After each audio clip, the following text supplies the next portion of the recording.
Hey, everybody. It is Super Bowl week, not the weekend. That would be, hey, he's at the Grammys. Regardless, that would be news. Welcome to Thinking Out Loud. My name is Andrew Siciliano. We are not yet on the road to the Super Bowl. We will be boots on the ground. Although I don't think I'm going to be wearing boots. It's going to be lovely weather in New Orleans come Wednesday afternoon. As I used to say back in the day on Fox Sports Radio, you're there because we're working hard for you, the fan. Now, in all seriousness, it's a first world problem. We're happy to be at the Super Bowl, happy to be there come Wednesday. Literally Monday and Tuesday, not a lot happens other than media night and things like that. Used to be media day, used to be outdoors in a stadium. Back in Miami, just thinking about this earlier today when the Bears and the Colts were playing. Yeah, it was media day, middle of the afternoon, sunshine and sunglasses, and now it's less of a circus and more of a tightly orchestrated thing on a Monday night. Regardless, there is a game on Sunday. It's a big one. It's the Chiefs. It's the Eagles. If you haven't yet heard, they're going to play for the North American, the National Football League Championship. And it's called the Super Bowl now. It'll be the 59th edition of said Super Bowl. The Chiefs and the Eagles. Noted Eagles apologist, Sam Betesh. How are you? I'm doing really well. I'm excited. Obviously, an Eagles Super Bowl is excellent. We're not choosing and we're not picking the game until later, right? We're officially we're waiting a little bit, and we're not going to do that. It's too soon to do that. Yeah, this is an exciting one. It was cool to see the idea that these teams are here 2 years later. That was fascinating to me that they're here again. I mean, even just the idea that the Chiefs played the Niners twice and will play the Eagles twice in a Super Bowl is.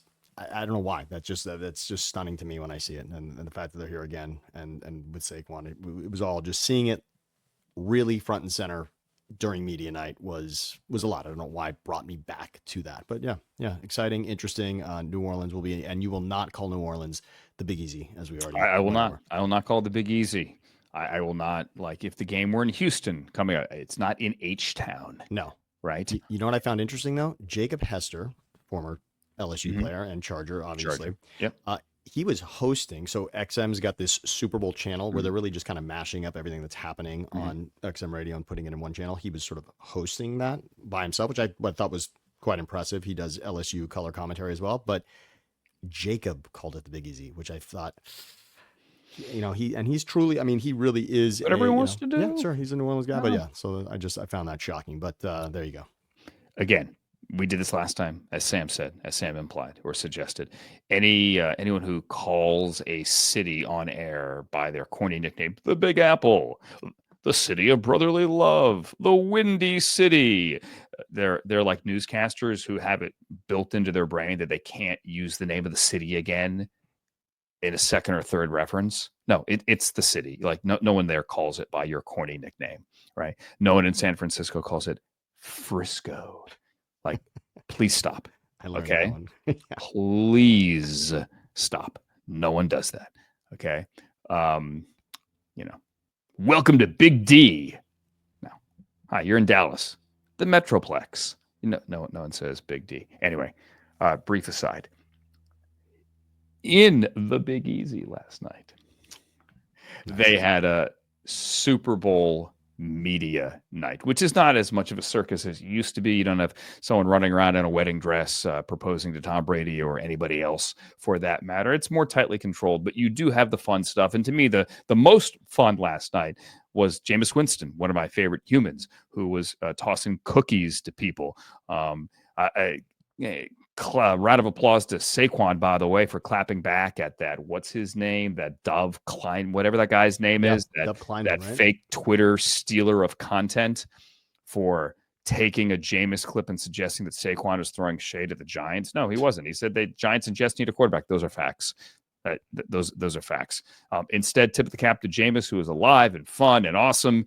And I'm so happy for the guy that he's the media correspondent for Fox, their digital media correspondent for Fox. I thought it was awesome, and I'm happy for him, and I can't wait to see his next chapter. In general, you're not going to get big headlines at media night anymore. You're just not. The teams know how to play it. Especially when you have two teams that are back in the Super Bowl. Everyone talking about Super Bowl experience. The Chiefs have the edge over the Eagles because they've been there before. What? As you said, Sam, no one. Have you guys forgotten the Eagles have been to the Super Bowl as well? So these are two very experienced teams, and because of that, you're not going to see any big headlines out of media day. It's not what it used to be. and with media sessions every day, which is not new. Like the Chiefs had their media session, the Eagles will have one as well today on Tuesday in New Orleans. There's only so much content that you can crank out, and the answers are going to be the same. Like you look for little fun things, like Joe Thuney spoke Spanish this morning. I did not know that he spoke Spanish. He could play left guard, play left tackle, and hablar en español también. And he did an interview in Spanish talking about the Chiefs and the pride that he has. Now, it sounded like 8th grade Spanish, but guess what? He fought his way through it and he gave answers. Good for him. Somewhere he has a Spanish teacher just like overcome with orgullo, with pride, that Joe Thuney still, after all these years, is able to give an interview in Spanish. That was cool. As for picking the game, I am not yet ready to pick the game. I'm looking for the good content. There's a great article in the Wall Street Journal today about the Eagles and the size of their offensive line and how the changing sizes of offensive lines over the years have really changed the game. Go back and watch Hard Knocks a couple of weeks ago when John Harbaugh had a quote from Chuck Noll before the Steeler game, week 17, in which he said all Chuck Noll wanted was a 265-pound tackle. Funny how times have changed. I actually shared that story with Aaron Donald a few weeks ago. He thought it was hysterical, just the difference in sizes. By the way, AD said he played at 258 last year, which is just absurd. 258. That's ridiculous. I'm looking for those little stories, and I'm eager to get down there, Sam, to see some of them up close and to be able to tell some of those stories, for which we will undoubtedly double back later in the week. The headline Monday, however, is Roger Goodell's press conference, which used to be later in the week. The State of the League was now on a Monday night. And I know something that stood out to both of us was what the commissioner had to say about the officiating. I'm honestly sick of this topic already, because it shouldn't be a topic. I am sick and tired and sick, as somebody once said, of this topic. And also sick and tired of how this topic permeates everything else, right? You know, there's a bad call against the Raiders, and, you know, your timeline on X is, oh, but the Chiefs. And you're like, come on, just shut up, please. So here is, let's play that, what the commissioner had to say on Monday evening. Has favored the Chiefs, not my perception, public perception. How much of a concern is that for you in the league? Well, this sort of reminds me a little bit of the script, right? That I write a script, and I have the script for the entire season. Listen, I think from a lot of those theories are things that happen in social media, and they get a new life. As you say, it's not your theory, but it's out there. Nobody wants it to be their theory. And so I understand that. I think it reflects a lot of the fans' passion. And I think it also is a reminder for us how important officiating is. And I think the men and women that officiate in the NFL are outstanding. They have the highest possible standards. That's a ridiculous theory for anyone who might take it seriously. But at the end of the day, it's something we always have to continue to work on. How do we make our officiating better at all times? And if you look at the Chiefs' record, which I think is an amazing thing, people talk about the competitiveness of our league. The Chiefs, with their 15 wins, 15-2 this year, 11 of those 15 games were within one score. And I think that talks about the competitiveness of our game and the importance of how we officiate it, but also the competitiveness of how we play it. Brief aside, most games between great teams are one-score games. And so when the Chiefs do get to the postseason, they're going to play one-score games. During the regular season, obviously, they had that long streak there as well. Added to what the commissioner said, on Tuesday, the head of the referees union, there is such a thing. His name is Scott Green. He called these theories preposterous. I've said this before. I will say it again. There is a difference, and bad calls happen in every sport. It happens in your kids' little league. It happens in your kids' peewee football league. It happens in any sport that your kid, if you're listening or watching this show, takes part in. It happens in soccer, in the EPL. It happens in basketball, in the NBA. It happens in baseball, balls and strikes. Every sport has calls that you go, really? Okay, the NFL has them too. There are 285 games played, 272 plus 13 in the postseason, 285 games. Each one of those games has calls where you go, okay, really? I don't agree. NFL is no different. There's a difference, however, between bad and biased. There is a difference between bad and biased. Please, every time that there's a bad call in a game, don't tell me it was biased. That speaks more to you than it does to the officiating. It's a you problem, honestly. And I'm saying this as a private citizen. I've worked for the league. I've worked for a team. This is me, Andrew, the private citizen, sitting in his guest bedroom in his home. Okay, there's a difference between bad and biased. My dad would always call me years ago. Browns fan, hates the Steelers. Okay, that's how I was raised as well. That's good parenting, by the way. My dad would call me and say, well, the call is so bad, it therefore must be biased. Because logically, there's no way that call could be made. It is so bad, therefore it must be biased. Like, come on, Dad. That you just can't make that leap. There are bad calls in every game. Pull it back a step further. What reason would there ever possibly be, ever, to favor the Chiefs because you think that's the team the league wants to win? For who? For what? Look at the ratings every year between 95 million and 105, 110. It's the same window every year. Millions of people watch the Super Bowl. Okay? Just domestic ratings here. Worldwide ratings, streaming ratings, the numbers blow up regardless. You think that if the Chiefs weren't in, nobody would watch the Super Bowl? Like, for who? For what?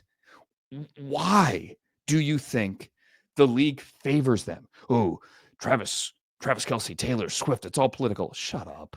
You're insulting our intelligence, and you're actually telling me something about yours as well. If you think that for some reason is calls are going to go for the Chiefs because of that, yes, the numbers do show that Taylor Swift last year brought more people to NFL games. That's a good thing. But so did fantasy football. Okay? Fantasy football brings kids, brings more female fans, brings people from all over the globe into the game that maybe wouldn't have been interested in the past. Okay? There's always going to be something. There is absolutely no reason, none. It doesn't exist for calls to favor the Chiefs because the Chiefs somehow winning is better for business. It's just not true. The league likes to champion, and we always talk about it, how many teams can go from worst to first. Teams that don't make the playoffs get in the next year. It's now 35 consecutive years that at least 4 new teams have made the playoffs after missing them the year before. Favoring one team above the other 31 doesn't help that math. The Broncos, the Commanders, those are teams who took first-round quarterbacks, went from out of the playoffs to into the playoffs. Commanders almost made it to the Super Bowl as a 4-win team the year before. Favoring one team over another doesn't help the math for those other 31 that are trying to make a reversal and win a championship. It's illogical. Illogical. And if you live in some dark space where you think everything is a conspiracy theory and it's fixed for the Chiefs, you have yet to prove to me why that benefits anybody and how that benefits the league. So just make it stop. And what Roger was referring to there was the script. The NFL embraced it last year, 2 years ago, and did the whole preseason commercial campaign with Keegan-Michael Key and the script. And they had a laugh. You should have a laugh as well. I'd like to laugh at this with you. I have family in Philadelphia who constantly they actually do play this violin about the conspiracy. And but what? Who does it benefit? I've made that point numerous times. And to what you just said, is the conspiracy actually that they put Taylor Swift and Travis Kelce together? Does it go back that far? Did Goodell, right? Because truly, if this was really about Taylor Swift, you would have to get them together in the first place. So that's the first part of it. So you've got to be that wild to think that that's somehow in this. And as I've said numerous times on this, one of the greatest and most, I won't say egregious, but one of the most discussed officiating calls that directly affected the outcome of a game went, quote unquote, against the Chiefs last season. And it was the right call. In the regular season versus the Bills. And it was a play, by the way, that included one of their biggest stars. And in fact, included Taylor Swift's boyfriend. Travis Kelce made that play. Kadarius Toney was offsides. And that was it. And again, it's not about whether they called it or not, because if there really was, if this conspiracy plays out, how easy is it for the official to tell Tony, hey, back up a little bit, which is all that would have been needed there to officials allow that do that early in the game. They do. will, because or not even, or even late in the game. All you have to do is, as a wide receiver, when you're lining up, look over to the official like, am I good? And that happens down in, yes. down out. Yes. And so that didn't happen there. So why would it be? And again, here I am as an Eagles apologist, as you said it. The Super Bowl involved 2 years ago a massive defensive holding call on Juju, I believe, heading into the end zone. And James Bradbury admitted, yeah, he held. And on most plays, we know that there is holding, but that one was called. And even Bradbury himself had to admit, you know what? Yeah, I didn't have the advantage and I needed to hold there. So as much as I'd love to say it came down to that, it's really the first point. It's the point that Goodell makes in the middle. The one possession games allows for the rules to come into play, obviously. In a game that is close, those things will play a factor. And the Chiefs are just well coached and they execute brilliantly. And that's what it comes down to. And you're just mad. It's sort of, it's very akin to the Joe Buck hates my team theory that a lot of people have, right? Joe Buck calls games and you're hearing whether it was baseball back in the day or football. And therefore, if my team loses, it's Joe Buck because he's excited in the moment for a play that is happening in a game that your team is losing. And then in your mind, philosophically, you're thinking that Joe Buck doesn't like your team because he's excited for the team that's winning, when in reality, it was just an exciting play that decided the outcome of the game, period. Yeah. Remember, the broadcaster always hates your team. There's death taxes, and the broadcaster hates your team. Remember that. They're constants in life. Death taxes, and the broadcaster hates your team. Brief aside, back in the 90s, when I worked at WMAQ radio in Chicago, big city newsroom of the sports department, I believe 245-6115. I think that number may still work. Call the score, because that's what's now the score. If they answer, my fault. And when I would answer the phone at the sports desk, just, the phone, like the desk, we're doing the sports, right? There was this guy that would always call. And when the Bulls would play, this is back in the Jordan days, the Bulls would play, and Marv Albert was calling the games on NBC. Guy would call every time. Marv Albert hates the Bulls. This isn't like the on-air line. This is just me typing away at my computer, getting ready for a sportscast, going, hey, do we have that Pat Fitzgerald shot, right, across the newsroom? And it would be like, hey, yeah, this is like so-and-so. And I recognize the guy's voice. Marv Albert hates the Bulls. And I'm like, oh, my God, sir, like, I don't have time for this. Like, but has nothing to do with anything. Also from Goodell's presser, he said they're still trying to get 8 international games this coming year. So far, we know we have 3 in London, 1 in Spain, 1 in Germany, 8. That would be 3 open games potentially here. That is interesting. And also on the topic of officiating, Goodell did say that they are looking at, and he would think they would look at this year in the offseason competition committee, the owners' meetings, the annual meeting, as it's officially called, coming up shortly, at potentially using replay assist for face mask. I am all for that. I'm going to raise my hand right now, and Sam Darnold would raise his hand, and other quarterbacks would raise their hands as well and say yes. The league has always said we don't want to slow down the game. We don't want more things open to review. Like we need to keep these games in 3 hours and 5 minutes. And if you're replaying and challenging everything, this is going to be a disaster. And that's gone back for 25 years. I remember having this conversation with Mike Pereira at the Detroit Super Bowl when he actually was the head of officiating 25 years ago, 22 years ago, whatever it was. Someone else do the math. They don't want to do that, but replay assist for face masks is easy. The rule has always been, Sam, and this is like a hard and fast rule that they never, ever, ever, ever want to break, is we don't want to drop flags from upstairs. The officials, we could clean up flags, but we don't want to drop flags from upstairs. It is like, you put a mission statement up on the wall at your company. That is part of the league officiating mission statement, and they've always stuck to that. I think we're seeing maybe the start of maybe for face masks, maybe maybe we can make it quick and easy and painless. Bzz. Hey guys, quarterback got his head turned around. Okay. Now, just be careful, because if you do that, then go back to the 2018 NFC Championship game. The Rams have 1st and goal on the 1-yard line when Jared Goff's head gets spun around. Just saying, be careful what you ask for, because now Saints fans wouldn't have that to complain about, because the Rams would have scored a touchdown. The math would have been different, and Nickel Roby-Coleman probably wouldn't have had that happen. We could change history, but I'm for that. If they want to do it, it should be quick and painless. Get the face masks, especially on the quarterbacks, right. This is simple for me.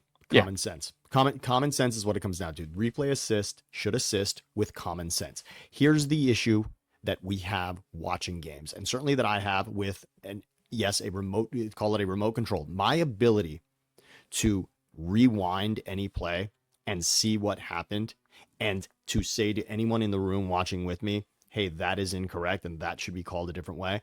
I should not have more tools around me at home to make the correct call than the officials calling the game. You don't have more tools. They just can't use those tools. You're right. But they can't use, in other words, the eye that is telling me on the replay that this happened a certain way and therefore changes the outcome of what is on the field, that shouldn't be possible. I shouldn't have more information in my brain than is allowed to be used during the game. That just seems like a lack of common sense. That's upsetting. And it happens in all sports. This is not just an NFL issue. And of course, Major League Baseball was much slower to this and still has rules that cannot be looked at. And I don't understand why there are rules that cannot be looked at. Slowing it down to get it right is simply okay. It is simply okay. It is the right call to get it right. And the league has done a great job in regards to your point about dropping the flag. League has done a great job. Officials have done a great job with allowing the play to play out. In other words, when you think a ball is dead on a quarterback's hand coming forward and the defender picks it up and runs it into the end zone, they're now allowing, instead of blowing the whistle, allow the defender to clearly pick the ball up and run into the end zone if that's what happens, and then go back and unpackage and decide, okay, this didn't happen the way we thought it did on the field, but at least allow it to be on the field so now you can take it away and get it right. That's it. Don't allow someone at home to see something that you cannot make a decision on. That's it. It should be that common sense and simple. Yeah, you're right. The tricky part though is not stopping the game every snap. And that's what the league has always wanted to avoid. Hey, years ago, people said, can't you just make pass interference reviewable? And they went, really? You really want to do that? Because then we're throwing a flag. We're stopping the game on every pass play, every single pass play. And they eventually tried it for a year and it didn't work and they got rid of it. So they don't want 4.5-hour games. They just don't. But they have to find a happy medium. And this has always been not the argument. This has always been the challenge. Challenge is a better way to say it. Of getting replay properly implemented, to getting all the things corrected that should be corrected without just extending the game so long. I mean, look, they've already pushed the 4:00 big doubleheader window games all the way to 25 past 4:25, and part of that is because the games are going too long. Anyway, face masks, we agree. Sam Darnold, Byron Young got him in the end zone, and that could have, should have, would have changed the game. Anyway, I digress. Let's get to the Luka trade. Sam, Saturday evening, I am watching some show on the Netflix, on the Apple TV. I don't know what it was. The show ended, and it's 10:30 or something, and whatever. I turn off the smart TV part of the TV, and then I just go over to SportsCenter, and SportsCenter's not on. They're doing some West Coast college basketball game. Our buddy Sean Farnham from back in the day is on the color analysis, and then his play-by-play guy out of nowhere goes, how about this? The Mavs just traded Luka Doncic to the Lakers. And Sean's like, come on, that didn't happen. That's got to be wrong. No way. Says right here, details coming up on SportsCenter after the game. Come on, no. Somebody got hacked. That didn't happen. And then I open up my computer, and everybody has the same reaction, from Patrick Mahomes to CJ McCollum to, I mean, you name it. Athletes all over the world, to reporters all over the world going, this did not happen. Fun fact, it did. It actually did happen. And the trade is legit. Immediately my brain goes to, can I think of something in the NFL that works? I don't know that there is anything in the NFL that works. The closest I can think of is this is all hypothetical. Let's say Josh Allen is up for a new contract this offseason. Wink, wink, by the way, he is. And let's say the Bills decided that their 20-something quarterback, who can still play at least another decade, is fat and out of shape, and they're ready to move on. Okay? We don't want to give him a new contract. He doesn't know that. Nobody knows that. Our fan base would kill us, but we don't want to give this guy a new contract. We think he's fat and out of shape. That's not the case, but just play along. So they secretly work a deal with the Rams for Matthew Stafford, who's 36, like Anthony Davis, has one championship, much different player. I mean, it's not a fair and equal comparison, but just play along. And hey, you could throw in a first-round pick and we'll call it even. So Matthew Stafford and a 1 at 36 years old for Josh Allen. And that's it. And that's what they did. They didn't call anybody else. They didn't say, hey, Niners, do you want Josh Allen? Hey, Seahawks, do you want Josh Allen? Hey, anybody, do you want Josh Allen? We're just going to work a deal with the Rams and get an older quarterback, and they could throw in a first, and we just don't want to pay Josh. That's what the Mavs did. It is insane, and I'm not the NBA expert. There is no comparison for this trade. When the players involved don't think it's real, you know it is just bonkers. And for everyone who says, well, he's fat and he doesn't play defense, great. He got him to the finals. Yeah, they got blown out. But he got him to the finals. And for the people screaming and yelling at him in the finals, how are you not playing defense? Did you not watch the 82 games in the regular season and the postseason, how they got here? You thought he played defense in the regular season?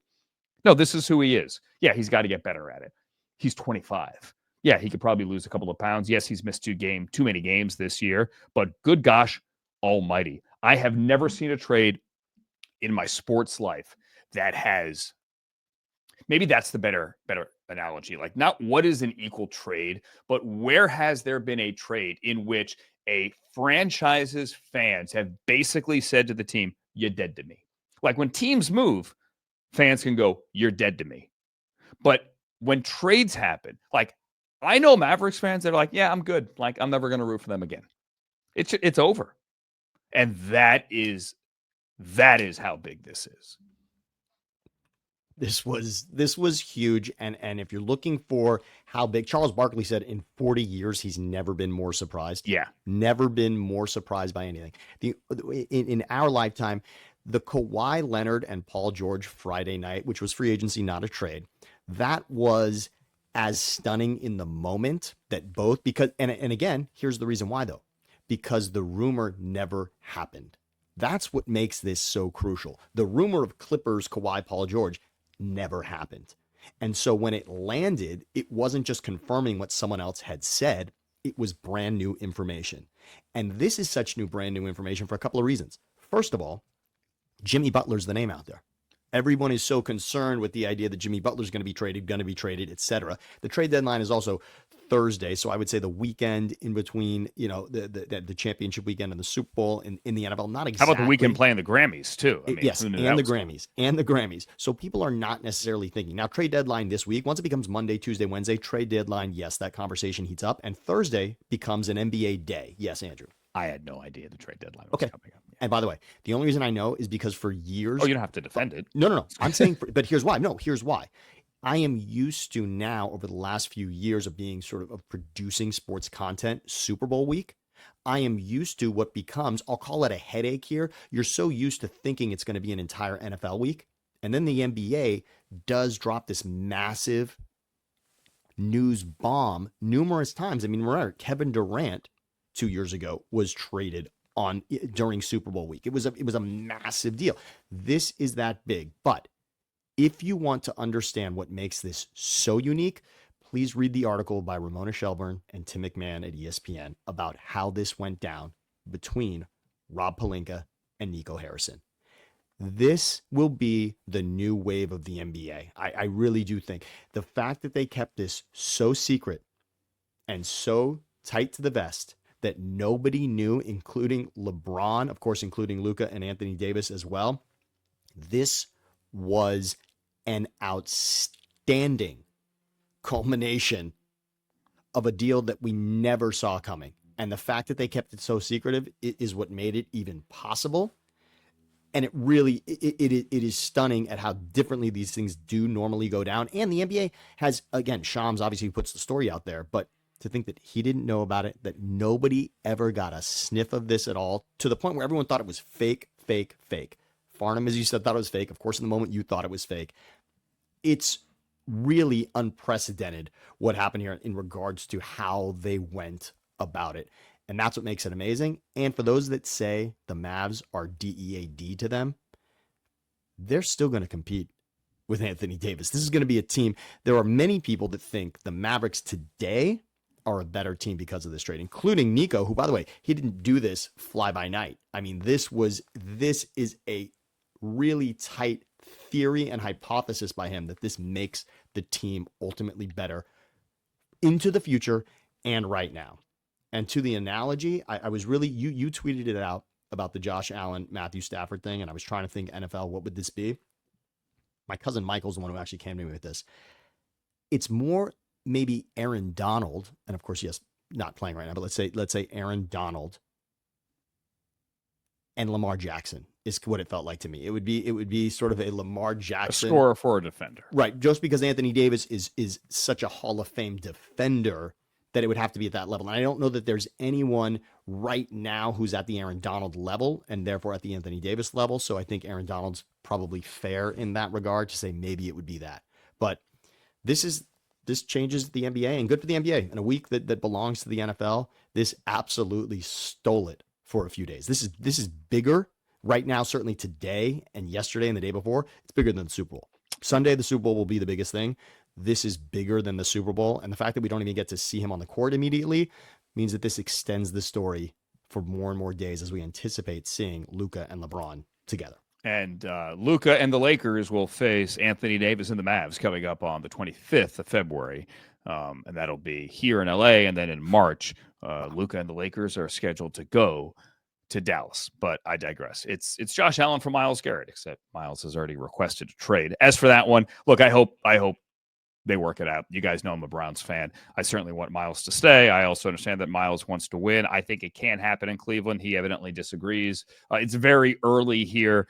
He has 1 year, well, really 2, but 1 year of $20 million left on his contract. It's time to do a new deal. From what I understand, it's not about the money. Myles made that clear in his statement. I hope they could work something out, and I would offer the Washington Commanders as a team that found the quarterback at 2. And they go from 4 wins to this close to the Super Bowl. I don't know that there's a quarterback in the class that can do what Jaden Daniels did. Jaden Daniels is the best rookie quarterback in the history of the National Football League. All due respect to Dan Marino and all the others that have come before him. Marino was great. Marino didn't get to the conference championship game. He got close. Or did he? I don't remember. Either way, Jaden has been amazing. There's that. And then as for Cooper Kupp, you knew this was coming. I think more so than the Myles thing. I love Cooper. He's been amazing. Him and Anna in the community, they've been amazing since they got here in April of 2017. They're always going to be part of Los Angeles. It's a tough world out there for 32-year-old wide receivers making $20+ million. Is there a world in which the Rams could keep him at a lower price? Yeah, maybe, but I don't think this is strictly a money play. I think that the Rams think it's time to move on and that Cooper does not. I would love to see Cooper Kupp just spitballing here, saying Washington. Myles Garrett people think could go to Washington as well. Yet they're both good fits. I would like to see both players stay with their current teams. But you get Terry McLaurin, you get De'Ami Brown as the deep threat, you get the Cooper Kupp in between. Utterly amazing. Utterly amazing. But somebody will find a very good wide receiver that I think still does have a couple of good years left in him. The wide receiver market has exploded. Cooper Kupp isn't going to get the $35 million. The Rams don't want to pay him the $20 million. He probably thinks he is still worth the $20 million, and he could still very well be worth that. I know he can play. Go back and look at his best plays this year. They've been amazing. But the last 3 years, he's been an injury issue. Nothing that he's done wrong. It's just, it happens. It's old. It's tough out there for a 32-year-old wide receiver. I think, and the same goes for Myles. Something happens before March 12th, but I think guaranteed there's something happens for Cooper Kupp before March 12th. I'm not certain that anything happens before the start of the new league year with Myles Garrett. There are a lot of moving pieces here in play. In a perfect world, you guys can see both Ram stuff and Brown stuff behind me. I would like both of them to stay. So those are my thoughts on that. Real quick on Cooper Kupp, I just wanted to say in regards to a landing spot, Cincinnati seems fun for a couple of reasons. Obviously, with the uncertainty around T. Mm-hmm. Higgins, the idea that Jamar Chase, obviously, to have someone else on the other side of him would be incredible. And Cooper Kupp, much like Jamar Chase, Triple Crown wide receiver season. He had that a couple of years ago, and Super Bowl MVP against the Bengals. It's a nice, interesting storyline, but simply to see him in that offense for a team that had the number one passer, the number one receiver, and one of the top defensive players with the most sacks in the league that missed the playoffs. Cooper Kupp, that would be fun, especially if T. Higgins, if they can't work it out there. Yeah. Look, the Bengals have to decide how much money they put in the wide receiver room. You can't extend both Jamar and T. Higgins at market value. You just can't. You can't. You could extend Jamar at market value and T. Higgins at much lower, but he wants the long-term deal. You could do Jamar Chase at market value long-term deal and Cooper Kupp on a short-term thing. It's a different dynamic, but you don't think Joe Burrow and Cooper Kupp would be awesome to watch? Heck, yes. And it all comes full circle after Cooper Kupp caught the touchdown to beat Joe Burrow and the Bengals at SoFi and win a Super Bowl. It would be interesting, to say the least. That's going to do it for this edition of Thinking Out Loud. It's been a quick one here, even though my clock says 37 minutes. We crammed a lot into it. On the road to New Orleans. We'll do one later in the week as well. Sam, do you want me to get you an Eagles t-shirt or something like that? This is interesting. And I had family in New Orleans, considered going. You're going for the both of us to represent, which I love. Yeah, if you see something really interesting, sure. That's one of those. It's the t-shirt that says both teams in the Super Bowl is only something you want in one scenario, right? After Sunday, that thing becomes a rag for the car or not, right? So correct. Why don't you get it and hold on, and you decide if I want it on Monday. That's okay. Right. I mean, or you know what? I'll get something for Levi, because there you go. The adult doesn't need the I went to the Super Bowl, even if you didn't go to the Super Bowl. You're right. Yeah. You're right. And by the way, Levi's favorite person in the NFL right now is who he calls Rough, Jameis Winston. Jameis, yeah. If I see Jameis, please let him know. If I see Jameis, we'll get the Levi video. Yeah, okay, because of the bark tank. Yes, absolutely. Rough. Rough. All right. On that note, this is Thinking Out Loud. That's Sam. I'm Andrew. So long, everybody.